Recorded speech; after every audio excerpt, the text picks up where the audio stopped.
ஞானானந்தமயம் தேவம் நிர்மலஸ்படிகாகிருதிம் ஆதாரம் சர்வ வித்யானாம் ஹயக்ரீவம் பாஸ்மகே. நேயர்கள் அனைவருக்கும் அஸ்ட்ரோ கேஎஸ் ஐயங்காரின் பணிவான நமஸ்காரங்கள். குரு பெயர்ச்சி 11/5/2025 முதல் 26/5/2026 வரலாம். குரு பகவான் ரிஷபராசியில் மிருகசீரிஷம் 2ஆம் பாதத்திலிருந்து மிருகசீரிஷம் 3ஆம் பாதத்திற்கு 11/5/2026 அன்னைக்கு ஞாயிற்றுக்கிழமை சித்த யோகம் கொண்ட நாளில் சுவாதி நட்சத்திரம் இருக்கக்கூடிய சந்திரன் சுவாதி நட்சத்திரத்தில் இருக்கிற அன்னைக்கு மிருகசீரிஷம் 2லிருந்து மிருகசீரிஷம் 3ஆம் பாதத்திற்கு, அதாவது ரிஷப ராசியிலிருந்து மிதுன ராசிக்கு பெயர்ச்சியாளர். சரி, குரு பகவான் அப்படின்னு சொல்லும் பொழுது பார்த்தாலேயானால் குரு பார்க்க கோடி நன்மை அப்படின்னு சொல்லக்கூடியது. இயற்கை சுவர்களிலே முதன்மை சுவர்னு சொல்லக்கூடியவர் குரு. 100% அவர் இருந்த இடத்தையும் சரி பார்த்த இடத்தையும் சரி எப்பொழுதுமே பலப்படுத்தக்கூடியவர். பொதுவாகவே சில கிரகங்கள் பார்த்தா அந்த இடம் கெட்டு போகும்னு சொல்லுவார். ஆனால் இவர் பார்த்தா அந்த கிரகங்கள் சுபப்படும். அதனால் அதீத சுபர்னு சொல்லக்கூடியவர். அதனால் பார்த்தாலேயானால் குரு பார்க்க கோடி நன்மை அப்படின்னு சொல்லக்கூடியது. குரு அப்படின்னு சொல்லக்கூடியவரை பொன்னன் அப்படின்னு சொல்லுவாள். அதை தவிர ப்ரஹஸ்பதி அப்படின்னு சொல்லுவாள். அதனால் குரு அப்படின்னு சொல்லும் பொழுது எல்லாவற்றையும் அவருடைய அருளால் மட்டுமே எல்லா விஷயங்களும் போகக்கூடியது. குருவுக்கும் புதனுக்கும் பெரிய வித்தியாசம் என்னென்னா, புதன் அறிவு காரகன், அறிவு சம்பந்தப்பட்ட கணிதம் சம்பந்தப்பட்ட விஷயங்களை பண்ணக்கூடிய விஷயங்கள் புதன் மூலியமாக வரும். ஆனால் குருவின் அருள் இருந்தால் மட்டும்தான் அந்த உபயோகத்தை, அந்த படித்த வித்தையை உபயோகப்படுத்தக்கூடிய தன்மையை உபயோகப்படுத்தக்கூடிய நேரத்தில் உங்களுக்கு ஞாபகம் வரும். அதனால தான் குருவின் பார்வை எந்த காலகட்டத்திலும் உங்களுக்கு ஏற்றது. குருவின் ஆசீர்வாதங்கள் ரொம்பவும் முக்கியமானது அப்படின்னு சொல்லக்கூடியது. சரி, குருவை பற்றி சொல்லும் பொழுது பார்த்தாலேனால் அவர் பொன்னன்னு சொல்லுவோம். அதை தவிர அவர் ப்ரஹஸ்பதின்னு சொல்லுவோம், தேவகுருன்னு சொல்லுவோம். இருக்கும் கிரகங்கள் 9 கிரகங்கள். அந்த 9 கிரகங்களில் 7 கிரகங்களை சொல்லுவோம். 2 கிரகங்கள், அதாவது ராகு கேத்துன்றது ஒரே உடலில் 2 தலையும் வாலாகவும் இருக்கிறதுனால அது சாயா கிரகங்கள். ஒரு இதுதான், அதாவது நிழல் அப்படின்னு சொல்லக்கூடியது. இந்த 7 கிரகங்களிலும் சூரியன் சந்திரனை விட்டால்னா 5 கிரகம்தான். அந்த 5 கிரகங்கள்லையும் மிகவும் முதன்மையான மிகவும் பெரிய இருக்கக்கூடிய கிரகமானது நம்மளுக்கு கிட்டத்தட்ட கொஞ்சம் அருகாமையில் இருக்கக்கூடிய கிரகம். அவருடைய பிரதிபலிப்பினால் நமக்கு 2.5 மடங்கு சுப பலன்கள், சூரியனுடைய ஒளி சக்தி நம்மளுக்கு வரும். அதனால் அதீத சுபம் கொடுக்கக்கூடியவர் குரு பகவான் என்று சொல்லக்கூடியது. சரி, இப்போ குருவின் பார்வை அப்படின்னு பார்த்தாலும் பொதுவாகவே எல்லா கிரகங்களும் 7ஆம் பார்வை அப்படின்றது சமசப்தம 180 டிகிரி பார்வைகளை பார்க்கும். ஆனால் குருவிற்கு விசேஷ பார்வை அப்படின்னு சொல்லக்கூடியது 5ஆம் பார்வையும் 9ஆம் பார்வையும் உண்டு. அதாவது அவர் இருக்கும் இடத்திலிருந்து 5ஆம் இடத்தையும் சுபப்படுத்துவார், 9ஆம் இடத்தையும் சுபப்படுத்துவார். மேலும் பார்த்தாலேயானால் இந்த குரு பகவானுக்கு காலபுருஷ தத்துவத்தில் 9வது ராசியும் 12வது ராசியும் கொடுக்கப்பட்டிருக்கு. இதில் என்ன விசேஷம் அப்படின்னா, பாக்யஸ்தானத்தின் அதிபதினு சொல்லக்கூடியவர் குரு. அதாவது உங்களுக்கு ஒரு நல்ல விஷயம், எந்த ஒரு விஷயத்திலும் தடங்கள் இல்லாமல் பாக்கியங்கள் கிட்டணும் அப்படின்னா, செல்வங்களாக இருக்கட்டும், படிப்பனாக இருக்கட்டும், எந்த ஒரு விஷயம், நல்ல மனைவி இல்லாள், அது தவிர நல்ல இல்லம், அது தவிர குழந்தை பிராப்தி, எல்லா விஷயத்துக்குமே பாக்கியம் கிடைச்சிருக்குன்னு சொல்லணும்னாலே அதுக்கு குரு உங்களுடைய ஜாதகத்தில் நல்ல வலுப்பெற்று லக்னத்திற்கு இருக்கணும். அந்த மாதிரியான ஒரு விஷயம் இருந்ததே ஆனால் உங்களுக்கு பெரிய ஏற்றம் கொடுப்பார். குருவை பொறுத்தவரையிலும் பார்த்தாலேயானால் 12ஆம் இடத்தையும் அவருடைய காலபுருஷ தத்துவத்தின் 12ஆம் இடமான மீனமும் குரு பகவானுக்கு உண்டானது. எப்பொழுதுமே 12ஆம் இடம்னு விரயஸ்தானத்தை சொல்லுவோம். அதை தவிர தூக்கஸ்தானத்தை சொல்லுவோம். இதெல்லாம் குருவினுடைய நல்ல இது பார்வையோ இருந்தாரே ஆனால் உங்களுக்கு சுப செலவுகள் வரும், நல்ல தூக்கம் வரும், உடலாக நல்லபடியாக இருக்கக்கூடிய காலகட்டமாக இருக்கும். இதெல்லாம் குருவினுடைய பார்வையோ குரு இருந்தாலோ வரக்கூடியது.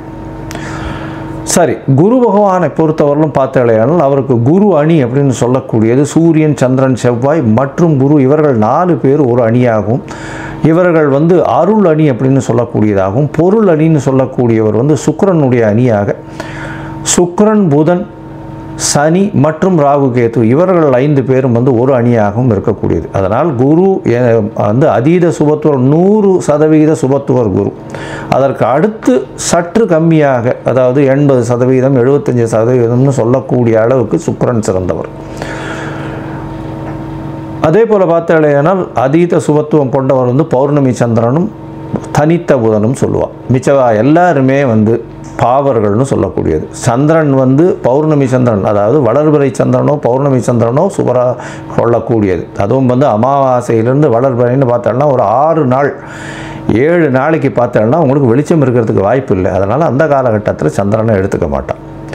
சரி, இப்போ குருவை பற்றி பார்க்கும்பொழுது குருவினுடைய ஸ்தலங்கள் எல்லாருக்கும் தெரியும். குருவினுடைய காரகத்துவம்னு சொல்லக்கூடியது வந்து பணம் வரணும் அப்படின்னா குரு நல்லபடியாக இருக்கணும். குரு நல்ல இடத்துல இருந்து உங்களுடைய ராசியோ லக்னத்தையோ பார்த்தாரு ஏனால் 2வது ஸ்தானத்தை பார்த்து 11வது ஸ்தானத்தை பார்த்தாரு ஏனால் பணத்திற்கு பஞ்சம் இருக்காது. பொதுவாகவே குருவை நம்ம வந்து தனகாரகன் அப்படின்னு சொல்லுவோம். ஜோதிட சாஸ்திரத்தில் தனகாரகன். அதை தவிர குருவுக்கு வந்து பார்த்தாலேயானால் புத்திர காரகன். இந்த ரெண்டும் வந்து காரகத்துவத்திலே வரும். அதனால் ஒரு ஜாதகத்தில் குருவினுடைய வலுத்தன்மை உங்களுக்கு அடுத்த சந்ததியினர் நல்லபடியாக இருக்கணும் அப்படின்னா குரு நல்ல வலுத்து இருந்து குருவினுடைய ஆசீர்வாதங்கள் நிச்சயமாக இருக்கணும். அதனால் காரகத்துவம்னு பார்க்கும்பொழுது புத்திர காரகத்தை சொல்லுவாள். 5ஆம் இடம், 5ஆம் இடத்தின் அதிபதி மற்றும் குரு இவர்கள் 3 பேரும் வந்து ஒரு ஜாதகத்தில் நல்லபடியில் இருந்தால் அந்த ஜாதகனுக்கு அதாவது புத்திர பிராப்தி இருக்கும், சந்தானம் விருத்தி அடையக்கூடிய வாய்ப்புகள் நிச்சயமாக உண்டு அப்படின்றது தான் ஜோதிட சாஸ்திரம் சொல்கிறது. அதே மாதிரி தன காரகன்னு சொல்லக்கூடியவரும் குரு. அதனால் இந்த 2த்துக்குமே காரகத்துவம் வருது. அதனால் மிச்சப்படி நல்ல விஷயங்கள் நிறைய பண்ணாலும் இந்த 2 விஷயத்தில் ரொம்பவும் முக்கியமாக இருப்பார். இதை தவிர பார்த்தாலேயானால் குருவுக்கு உண்டான மரம்னு சொல்லக்கூடியது அரச மரம். அரச மரத்தை குருவுக்கு உண்டான மரம். ஏன்னா அரச மரத்தில் பார்த்தாங்கன்னா ஒரு பகுதி வந்து விஷ்ணுவும் ஒரு பகுதி வந்து சிவனாகவும் சொல்கிறா, வேறு பகுதி வந்து பிரம்மாவாகவும் சொல்கிறா. அதனால் அரச மரத்தின் முழுவுமே மும்மூர்த்திகள் இருக்கிறதாகவும் அது குருவினுடைய ஆளுமையில் இருக்கிறதாகவும் சொல்லக்கூடியது. எல்லோருக்குமே சுபராக இருக்கக்கூடியவர் குரு. அதுதான் ரொம்ப பெரிய விசேஷம். யாருக்குமே தீங்கு செய்ய மாட்டார். ஒரு நல்லது பண்ணுவார், இல்லைன்னா பண்ணாமல் இருப்பார். தீங்குன்றது பண்ண மாட்டார். மேலும் பார்த்தீங்களேனால் குருவுக்கு உண்டான மலர்ன்றது சொல்லக்கூடியது முல்லை மலரை சொல்கிறார். அதை தவிர குருவுக்கு உண்டானது சந்தன மரத்தை சொல்லுவாள். இதை தவிர பார்த்தீங்களேனால் இந்த சந்தன மரம் தானம் கொடுக்குறது, அதாவது கொண்ட கடலை, மஞ்சள் நிறம், இந்த மாதிரியான விஷயங்கள் குருவுக்கு சொல்கிறான். இது எதுக்கு சொல்கிறேன் அப்படின்னா ஒருவருக்கு குரு அந்த அளவுக்கு சரியில்லை, இந்த குரு பெயர்ச்சி கொஞ்சம் பிரச்சனைகள் இருக்குது, அதனால் அவளுக்கு வந்து பிரச்சனைகள் வந்து அதிகமாக போகக்கூடிய வாய்ப்பு இருக்குது. அதாவது தனம் வருமானத்திலும் சரி, அதை தவிர வந்து அவளுக்கு உண்டான புத்திர பாக்கியங்களும் சரி, இல்லை புத்திரர்களால் பிரச்சனைகளாக இருந்தாலும் சரி, இல்லை கடன் ஏறக்கூடிய வாய்ப்புகளாக இருந்தாலும் சரி, கடல் கழுத்தை நெரிக்கக்கூடிய வாய்ப்புகளாகவும் சரி, இந்த மாதிரியான எளிய பரிகாரங்களை செய்கிறது ரொம்பவும் நல்லது. அதாவது என்ன அப்படின்னா முதல்ல வந்து குரு காயத்ரின்னு சொல்லக்கூடிய ஓம் ரிஷபத்வஜாய வித்மகே கிருணிஹஸ்தாய தீமகி தன்னோ குரு பிரச்சோதயாத்து அப்படின்ற இந்த குரு காயத்ரி மந்திரத்தை ஒரு நாளைக்கு 3 தரமாவது இந்த குரு அடுத்த பெயர்ச்சி ஆறவர்களும் சொல்கிறது ரொம்பவும் நல்லது. அது தவிர குரு பகவானுக்கு உண்டான எளிய பரிகாரம்னு சொல்லக்கூடியது இந்த கொண்டக்கடலை வெள்ளை கலர் கொண்டக்கடலையை வந்து சுண்டல் பண்ணி இது பண்ணுறது. அது தவிர முல்லைப்பூ சாத்துறது குரு பகவானுக்கு, இல்லை தட்சிணாமூர்த்திக்கு. அது தவிர வந்து மஞ்சள் கலர் வஸ்திரம் தானமாக கொடுக்கறது. படிக்கக்கூடிய இடங்கள் அதில் வந்து அதாவது பாடசாலைகள் இதுக்கெல்லாம் வந்து படிக்கிறதுக்குன்னு உங்களால் முடிஞ்ச விஷயத்தை தானமாக கொடுக்கறது. நெய் போட்ட ஸ்வீட்டு அது வந்து வாங்கி தானமாக கொடுக்கறது. அதாவது கோவிலில் வந்து நெய் போட்ட ஸ்வீட், அதாவது சக்கரை பொங்கல்னு வச்சுக்கலாம். அந்த மாதிரியான விஷயங்கள் கொடுக்கறதன் மூலியமாக குருவுக்கு உண்டான பிரீத்தி. சரி, இது எப்போ பண்ணலாம்? குருவுக்கு உண்டான பிரீத்தின்னு சொல்லக்கூடியது எப்போவுமே குருவின் நாளான அதாவது வியாழக்கிழமை அன்னைக்கு பண்ணணும். அதை தவிர பார்த்தேனால் இந்த காயத்ரி மந்திரத்தை எப்போ சொல்லணும்? வியாழக்கிழமை கார்த்தால முதல் மணி நேரம், அதாவது ஹோரைன்னு சொல்லுவோம். அதாவது சூரியன் உதித்த முதல் மணி நேரத்தை ஹோரை அப்படின்னு சொல்லக்கூடியது. இந்த ஹோரையில் முதல் மணி நேர ஹோரை, அதாவது உங்களோட ஊரில் சூரிய உதயம் வந்து 7 மணி இருக்கலாம், இல்லை 6 மணி இருக்கலாம், இல்லை 5 மணி இருக்கலாம். எந்த மாதிரியான இதுவாக இருந்தாலும் சூரிய உதயத்தின் முதல் மணி நேரம் வியாழக்கிழமை அன்னைக்கு இந்த இது காயத்ரி மந்திரத்தை 3 முறை சொல்கிற இல்லையானால் உங்களுக்கு வரக்கூடிய வர வேண்டிய எந்த பிரச்சனைகளிலிருந்தும் நிச்சயமாக தவிர்க்கப்படும். சரி, இப்போது குரு பயிற்சி இந்த மேஷம் முதல் மீனம் வரை எப்படி இருக்குது அப்படின்றத ஒன்று ஒன்றா பார்க்கலாம். அதற்கு முன்னாடி என்னுடைய மொபைல் நம்பர் போயின்னு இருக்கும் இங்கே, அதாவது மேலே இருக்கும். உங்களுக்கு அஸ்ட்ராலாஜிக்கல் கன்சல்ட் தேவைப்பட்டதுன்னா நீங்கள் எனக்கு காண்டாக்ட் பண்ணுங்க. உங்களுடைய date, time, place of birth, உங்களுடைய பெயர், தாய் தகப்பனார் பெயர் வரலாம் அனுப்பிச்சி வைங்க.